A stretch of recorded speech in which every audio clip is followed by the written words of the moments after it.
नमस्कार दोस्तों, कैसे हैं आप सभी। आई होप कि बहुत अच्छे होंगे और अच्छे से स्टडी कर रहे होंगे। तो आज के इस वीडियो में हम क्लास 10th का प्रश्नावली 5.3 का प्रश्न क्रमांक हम 5 को सॉल्व करेंगे।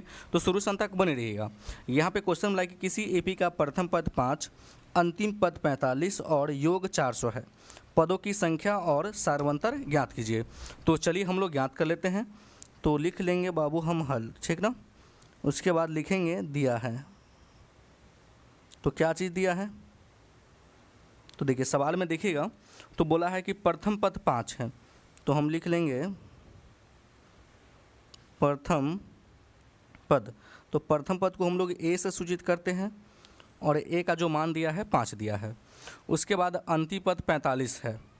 तो हम यहाँ पे लिख लेंगे अंतिम पद।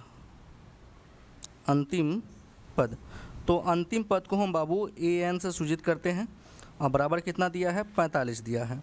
उसके बाद योग दिया है 400। तो हम यहाँ पे लिख लेंगे बाबू योग। योग को हम एस एन से सूचित करते हैं, बराबर कितना हो जाएगा, तो 400 हो जाएगा। तो हम लोग को निकालना है पदों की संख्या और सारवंतर। तो पदों की संख्या माने कि एन निकालना है और सारवंतर मतलब कि डी निकालना है, ठीक ना। तो हम लोग यहाँ पे लिख लेंगे एन बराबर क्वेश्चन मार्क और डी बराबर भी क्वेश्चन मार्क, ये दोनों हम लोग को निकालना है। तो हम लोग क्या चीज़ से आगे बढ़ेंगे, तो एस एन बराबर 400 दिया है ना। तो लिख लेंगे हम, चूँकि एस एन बराबर 400, तो एस एन का फार्मूला हो जाएगा n/2 इंटू ए प्लस एनवा पद, ठीक ना। अब बराबर कितना दिया है, तो 400, तो हम लिख लेंगे 400। तो n का मान हम लोग को निकालना है।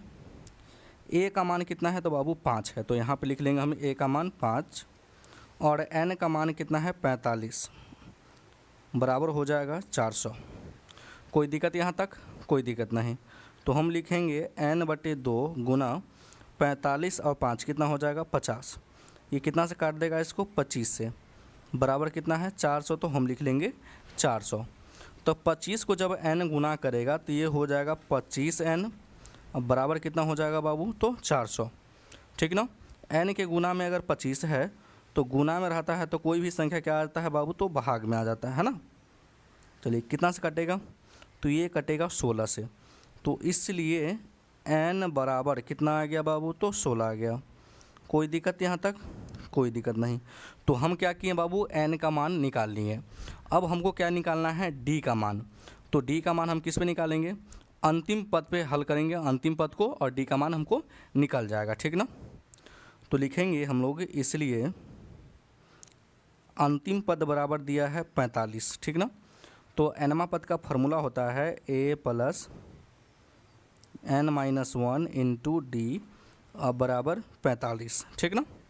चलिए a का मान आपका बाबू 5 है, n का मान निकला है 16, ठीक, और गुना में क्या हो जाएगा d, बराबर कितना है 45। तो हम लिख लेंगे 45। चलिए लिखेंगे फिर 5, 16 में से अगर a घटेगा तो क्या हो जाएगा 15 और d गुना करेगा तो ये हो जाएगा बाबू 15d, बराबर कितना हो जाएगा 45। अब देखिए कभी भी संख्या वाला को संख्या वाला की साइड रखना है, ठीक ना। तो ये हो जाएगा 15d बराबर 45 माइनस का हो जाएगा बाबू 5, ठीक ना।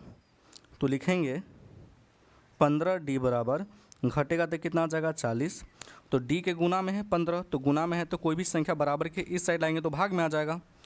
तो d बराबर हो जाएगा 40/15, 5 से कटाएंगे इसको तो 8 पंचे 40 और 5 तियाई 15, इसलिए d का जो मान आ गया बाबू 8/3 आ गया। तो दोनों आंसर निकल गया। तो हम लोग लास्ट में लिख देंगे, है ना। तो चलिए हम लोग लिख देते हैं, लिखेंगे अतः n बराबर 16 और d बराबर 8/3 है, ठीक ना। और ये जो आंसर है बाबू राइट आंसर है। तो आई होप कि ये क्वेश्चन आपको समझ में आ गया होगा। अगर मेरे चैनल पर नए हैं तो वीडियो को लाइक कर दीजिएगा और चैनल को जरूर सब्सक्राइब कर दीजिएगा। वीडियो देखने के लिए बहुत बहुत धन्यवाद।